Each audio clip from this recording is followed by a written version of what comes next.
Uma boa tarde para você que nos acompanha desde já. Meu nome é Théo Sertém, estou ao lado do glorioso Guilherme Serrano.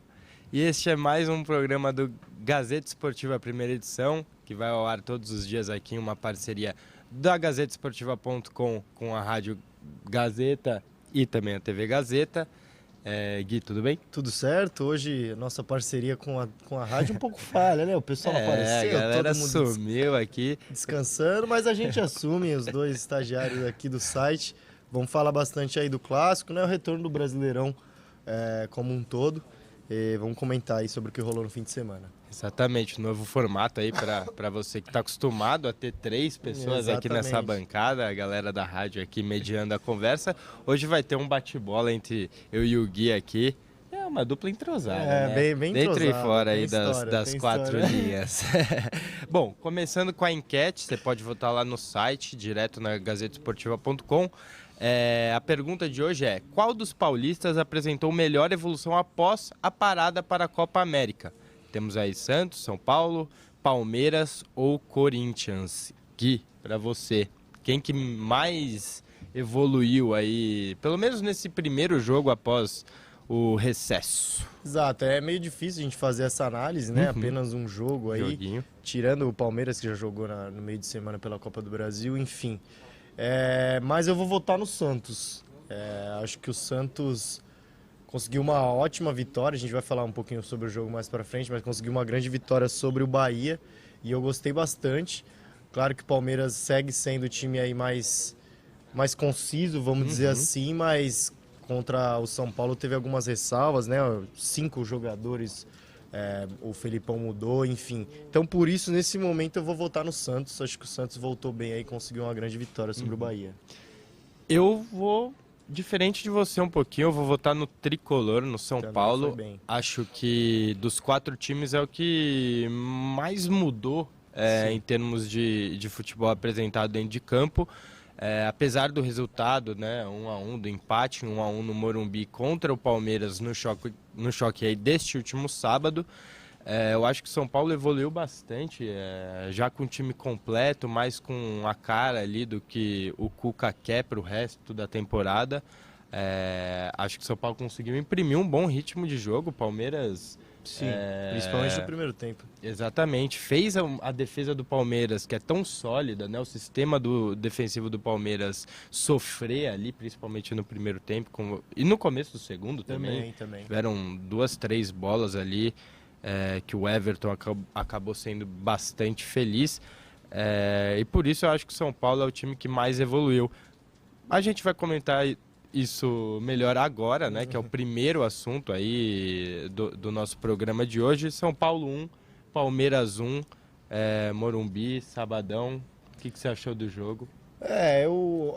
O jogo foi interessante, né? Eu cravei o resultado mais uma vez aqui, chutei 1-1 e acertei, mas dessa vez não acertei as circunstâncias do jogo. Eu falei que achei que ia ser um jogo mais chatinho de assistir. Foi um jogo bom, legal, né? Bastante chance de gol. Bom. Os dois goleiros trabalhando bastante. Como você falou, o São Paulo me surpreendeu, marcou logo no início com o Pablo, gol importante para dar moral aí pro atacante. E próprio São Paulo, achei o lance do gol bem interessante da gente analisar também, né? O Hudson chegando para apoiar, que é uma coisa que a gente falava aqui no programa que ele não faz tão bem. Chegando para apoiar, o Hernanes aparecendo também e a movimentação do Pablo ali de centroavante de 9. Sim. Se o São Paulo estava reclamando da falta de um 9, o Pablo fez exatamente o que tinha que ser feito ali, gol do centroavante. Enfim, o São Paulo, bastante troca de passe, gostei de ver, se movimentando rápido, mas pecou que não matou o jogo, teve chance para isso, saiu cara a cara com o Everton, não matou o jogo, e aí o Palmeiras, entrando para esse jogo desfalcado, vamos dizer assim, né? Algumas alterações, que teve o desgaste de meio de semana, mas é aquele time que, se não dá para ganhar, não perde também. E aí foi o que aconteceu, o São Paulo desperdiçou chance, o Palmeiras foi lá num gol espírita, há quem diga aí, um gol um pouco de sorte, empatou o jogo. E o Palmeiras, além de ser um grande time, é o time que tá com a sorte também, que é na má fase, né? A bola bate na trave e sai. O Palmeiras na grande fase, a bola bateu ali e entrou. Então eu li o jogo dessa maneira. O São Paulo poderia ter matado, foi melhor em alguns momentos da partida. Então é aquele empate com sabor de derrota, de uma certa forma. Apesar dessas peculiaridades do jogo aí, do gol espírita aí, do Dudu, tudo mais, Eu gostei da postura do São Paulo no início do jogo, abafando o time Exato. do Palmeiras, pressionando ali no campo de ataque. Deu resultado, né? A estratégia do Cuca. O São Paulo conseguiu abrir o placar rápido e mesmo assim depois do gol não se limitou a ficar atrás, Exato. defendendo, a esperar o Palmeiras para depois sair no contra-ataque. O São Paulo continuou em cima, fez um primeiro tempo muito bom, ganhando ali meio de campo. Foi absurdo. Exato. O trabalho que Luan e Tietchan fizeram ao longo do jogo inteiro. Foi muito boa a dupla. Primeiro tempo eu fiquei impressionado com o tanto de segunda bola ali que o São Paulo ganhou. Há muito tempo eu não via uma postura tão reativa ali no meio de campo, né?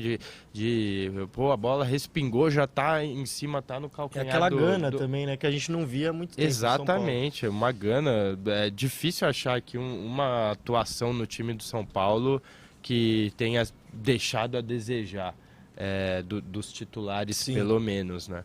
Pato foi bem? Foi bem, sentiu um pouquinho de desgaste no final e tal, mas foi bem, quase fez um golaço, deu um tapa na bola ali que o Everton foi buscar. Sim. O Volpi, apesar do gol, estava indo muito bem, grandes intervenções. O próprio Reinaldo quase fez um gol também. Exato. O São Paulo, de um modo geral, teve uma atuação consistente. Foi bem bom.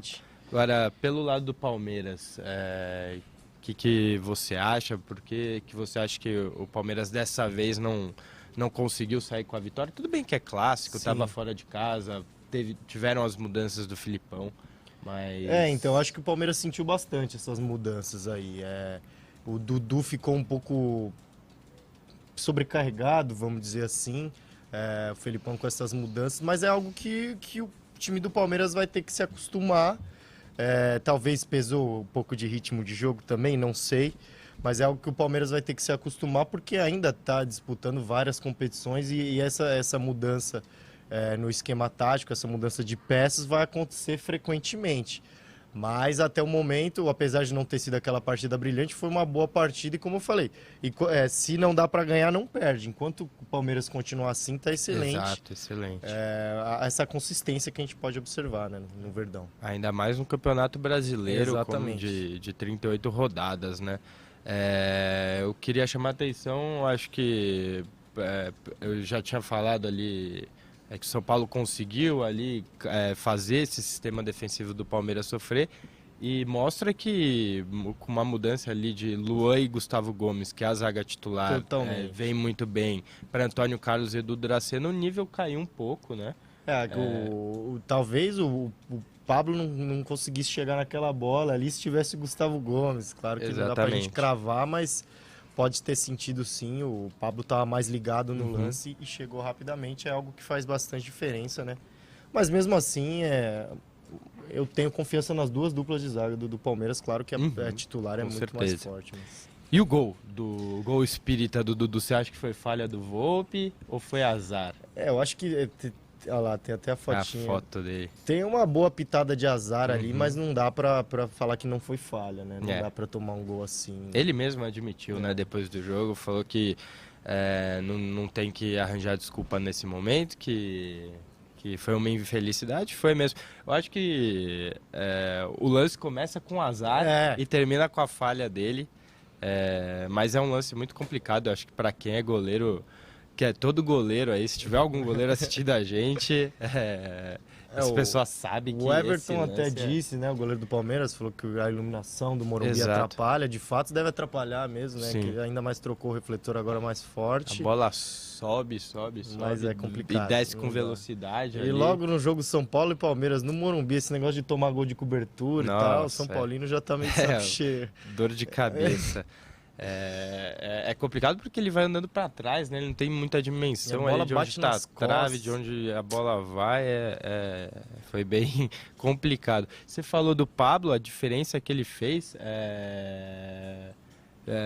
de fato, trouxe uma referência ali para o ataque que precisava, liberou o Pato um pouco mais para jogar pelos lados, e ele fez o primeiro gol dele no Morumbi. Eu acho que é isso que ele com a camisa 9 também, representativo, né? Camisa 9 agora, centroavante de vez, é o 9, mas eu acho interessante principalmente porque você citou do Pato, né? O Pato vinha sendo utilizado como um 9 algumas vezes, ele já falou várias vezes que não prefere jogar mais nas pontas ali como segundo atacante. e eu acho que é um sistema que pode render bastante. O Pablo vai ficar de vez como essa referência, e ainda temos o Raniel, né, que chegou até a entrar no jogo, nova opção aí, que a gente fica nessa expectativa sempre da primeira impressão. Complicado, né? Ele teve a primeira chance, podia ter... Exatamente. Não vou crucificar o cara, mas ele podia teve ter caído nas chance, graças da torcida. Se ele faz ali também, já era. Ia se consagrar. Uma bela assistência do Tietê no lance também. O Tietê foi muito bem no jogo. Pablo ali, né? Exato. Fez o pivô, deixou ele na cara do gol, o Raniel acabou perdendo. Mas aí o São Paulo acabou perdendo um pouco da referência ali no segundo tempo. O Pablo que deu um mau jeito, caiu meio feio, então, né? Isso também aí por precaução acabou saindo no intervalo. Logo retornando de lesão, mais uma lesão seria bem complicado. Ele fez trabalho ontem no CT, ainda não sabemos ao certo a gravidade da lesão, mas torcer para que não seja algo que tire de ação por muito tempo. Mas algo que me chamou a atenção também foi depois do gol do Palmeiras, né? O Palmeiras consegue o empate e o São Paulo não mostra mais aquela força de antes, né? Talvez aquela questão psicológica que a gente fala bastante do São Paulo voltou a pegar um pouco. Se no início do jogo, até o segundo tempo ali, talvez o São Paulo tenha mostrado uma garra, uma raça superior ao que a gente tem observado, depois do gol voltou aquele negócio, a torcida já mais tensa ali, enfim, acho que é algo que pode ser trabalhado melhor no São Paulo. E as trocas também acho que pesa bastante, né? O Palmeiras ali estava mais ou menos no jogo, aí fez algumas substituições, o nível não cai, né? Exato. É impressionante. O São Paulo acabou tendo que fazer algumas substituições, acabou limitando um pouco o jeito de jogar do time, mas mesmo assim o Palmeiras não ofereceu lá muito perigo ao gol do Volpi, né? Teve a bola do Daverson só, que foi antes do empate ainda, mas o Palmeiras acabou não conseguindo agredir tanto, né? Mas eu acho que apesar desse ser um empate, como a gente falou, com um saborzinho de derrota, não foi um mau resultado para o São Paulo, longe disso. De jeito nenhum. Ainda mais por essa atuação que dá, sim, uma certa esperança aí para uma evolução maior. Exatamente. Bom, após a volta do Filipão, tem um dado interessante aqui. O Palmeiras ainda não conseguiu fazer nenhuma virada, não conseguiu virar nenhum jogo. Bom, o Filipão chegou aí na metade do ano passado, né? Faz há um ano aí que o Palmeiras não consegue se recuperar após sair perdendo em uma partida. Tudo bem que é algo que não acontece tanto, né? O time do Felipão não leva gol para levar e ter que sair atrás. Exatamente. Não é algo tão comum, mas é um dado que é um tanto quanto alarmante, né? Ainda mais pensando em Copa Libertadores, aí você precisando virar uma partida... Em duelo de mata, já estou pensando lá na frente, né? Em mata-mata, em algum duelo mais agudo, algo que preocupa bastante e passa um pouco por aquela falta de criatividade que a gente às vezes era isso que eu ia falar. Acontece no time do Felipão. É um time muito conciso, muito regular, mas não na hora de pressionar o adversário não consegue. Exato, é um time mais pragmático, como a gente sempre fala aqui. Bom, com o resultado, o Verdão continua líder, foi a 26 pontos ganhos, e o Tricolor, por outro lado, segue na 9ª colocação, também não teve alteração, agora com 15 pontos, a diferença de um para outro aí é de 11. Você acha que dá para buscar? Acho que não. São Paulo, difícil, né? Brigar por uma Libertadores aí, acho que já seria um bom cenário para o Tricolor, enquanto o Palmeiras... 3 pontinhos aí para cima do Santos, o vice-colocado, tem tudo para caminhar aí em busca desse, quem sabe, desse mais um título brasileiro. Bom, São Paulo volta a campo aí no próximo final de semana, né? Semana livre aí para o Cuca preparar a equipe para encarar a Chapecoense, de novo dentro de casa, agora... segunda-feira o jogo. Na segunda-feira, final de semana, mas o jogo, na verdade... Fechando a rodada. Fecha a rodada na segunda-feira, às 8 horas da noite, no Morumbi. E o Palmeiras, antes disso, vai ter agora, no meio de semana já, tem o jogo da volta das quartas de final da Copa do Brasil contra o Inter, lá em Porto Alegre. O jogo é quarta-feira, às 9h30 da noite. Não vamos nos alongar muito aqui, que vai ser assunto para amanhã. Só lembrando que o Palmeiras abriu 1-0 em casa, né? Tem a vantagem. Ao longo da semana a gente traz mais sobre esse jogo aí. Fechou. Vamos passar a primeira leva de Vamos lá, que tem gente aí? falando bastante sobre esse jogo aqui. Boa. O Vanderlei Santos tá respondendo a nossa enquete aqui. Só 2, Sampaoli e Felipão. Os outros eu nem conheço. Olha lá, o Pascoalato Edivaldo não ficou feliz com a nossa pergunta, não. Falou que foi uma pergunta idiota, porque é claro quem votou melhor, o Palmeiras. Aliás, sempre foi o melhor. Mas a questão não é quem votou melhor, né? A questão é quem mais evoluiu ao longo desses... Quase um mês. Quase um mês aí de intertemporada. O Dalvio Júnior tá falando o Sampaoli teve melhor evolução, enquanto o Silvio Luiz Barbosa já acha que o São Paulo voltou um pouco melhor. O Ronildo Souza falando que o Palmeiras é o melhor do Brasil, não perde desde o ano passado. Verdade. Exato, Palmeiras 33 jogos aí no Campeonato Brasileiro de invencibilidade. Heré Silva falando que foi o Peixão que jogou fora de casa.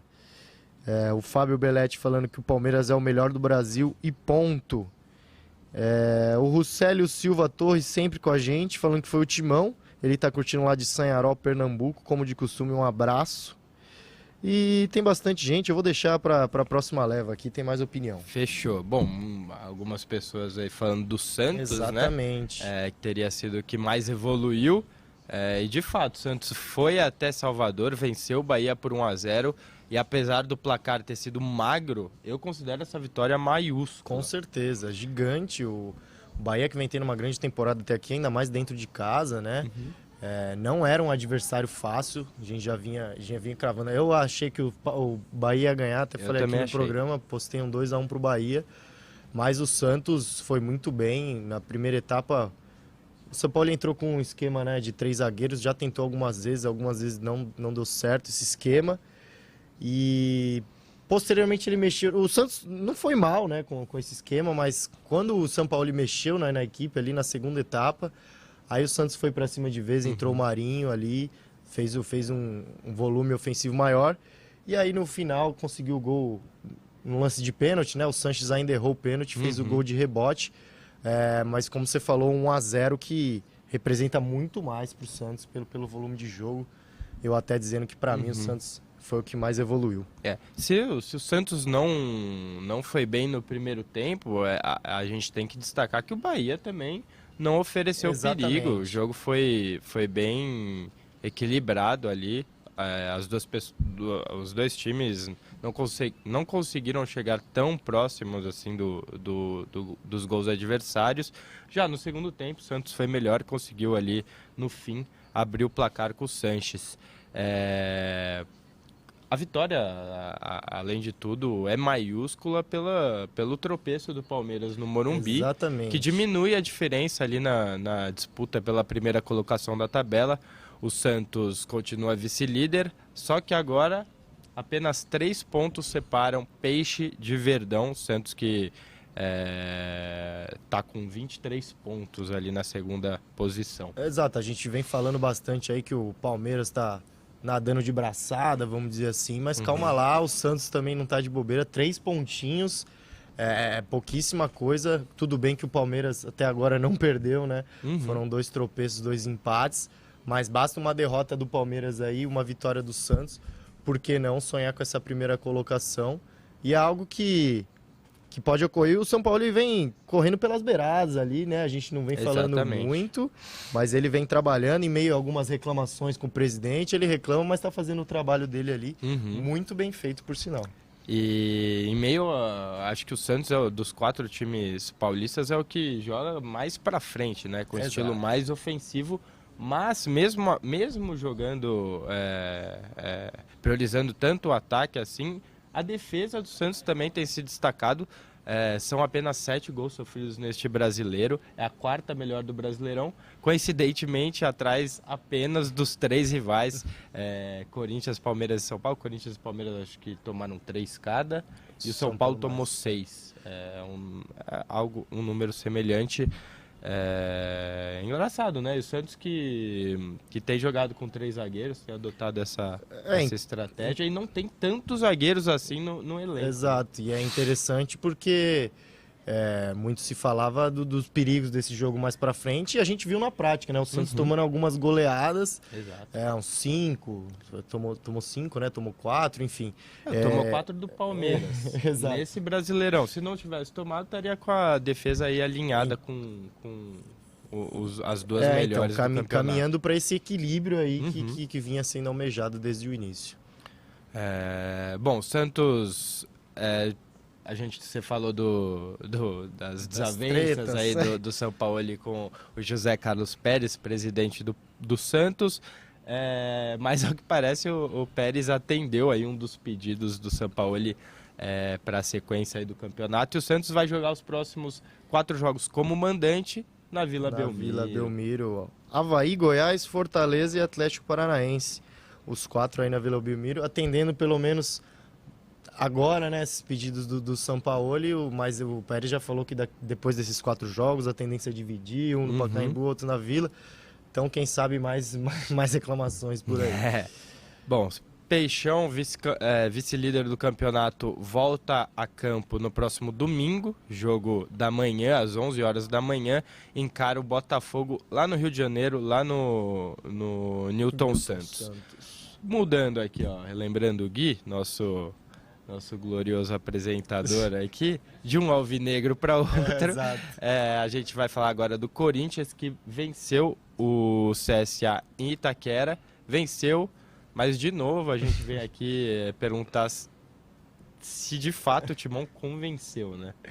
Bom, vamos lá. O Timão do Carille. O Carille, sempre lembrando aqui, foi um dos que mais falou aí durante essa pausa, que mais almejou a evolução, vamos dizer assim, mas depois já reclamou que não trabalhou da maneira que queria, teve algumas baixas. Enfim, fato é que o Corinthians venceu, esse é o ponto que mais importa, evidentemente, mas a atuação não foi lá como a gente esperava, apesar do número atípico de finalizações, né? O Corinthians finalizou bastante no gol, mas, claro, diante de um adversário um pouco menos qualificado, e num jogo que o Corinthians, dentro de casa, retornando aí com a casa cheia, tinha mais a que pressionar mesmo, então essas finalizações saíram meio que na marra, vamos dizer assim, tanto é que o Corinthians, se eu não me engano, 32 tentativas de bola na área, ou seja, recorreu ali ao que podia e foi coroado no final com o gol do Wagner Love, ele aparecendo de novo no momento decisivo, na hora que precisava, o Wagner Love, veterano, aparecendo para colocar a bola na rede. Vitória importante para o Corinthians, diante de um adversário que já complicou gente grande aí nesse campeonato, mas o Fábio Carille ainda tem muita coisa para trabalhar, principalmente ofensivamente. Sim, bom, pelo menos o Carille pôde contar com a reestreia do Gil, né? Reforço contratado nessa parada para a Copa América. O zagueirão foi bem? Gostou do retorno dele? Chegou jogando já, mas quase não trabalhou, né? Foi um jogo tranquilo defensivamente para o Corinthians, não foi muito requisitado o Gil. Mas é um belo reforço. Com certeza.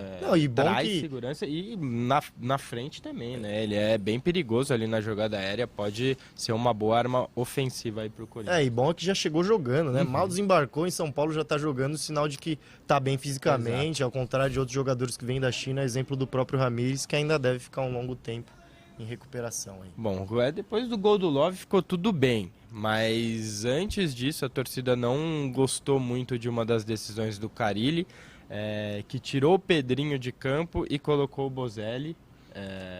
Exatamente. Tentou colocar o time para frente, acho que com o CSA se limitando a defender, ele previu que o Corinthians ia alçar a bola na área cada vez mais. Colocou o Bozelli, acho que não tem muito segredo essa substituição. Tem razão a torcida de reclamar? Coisa do momento ali, depois que, como você falou, depois saiu o gol, ficou tudo bem. Acho que o Carille lançando mão da opção que ele tinha ali no momento, até concordo com a substituição, pensando em bola na área, é o Bozelli, o jogador ideal, ainda mais com a entrada do Bozelli, o Wagner Love cai mais ali pelo lado, que é um setor onde ele está se destacando. À toa fez o gol, então...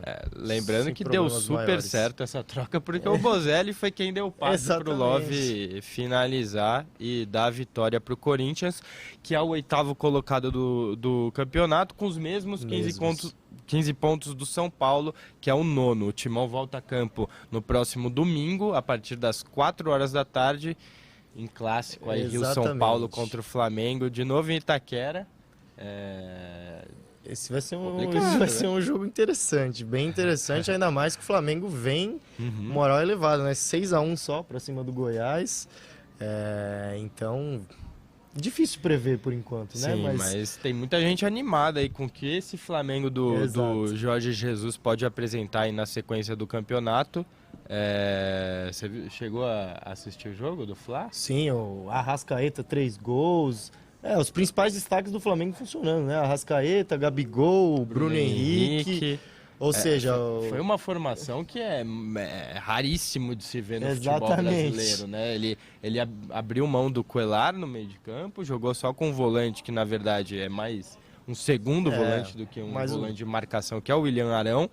E aí jogou com uma linha de 3 jogadores no meio de campo, com Diego, Everton Ribeiro e Arrascaeta. Bruno Henrique e Gabriel na frente. Não vai ser uma formação que vai dar para utilizar todo o jogo, né? Por exemplo, contra o Corinthians já não imagino ele entrando dessa forma, jogando em Itaquera. Mas sinal que o português vem aí para mudar alguma coisa no futebol brasileiro. Eu sempre acho muito interessante, exemplo do Sampaoli. Ideias novas, então já chega empolgando bastante. Mas é bom ter cautela.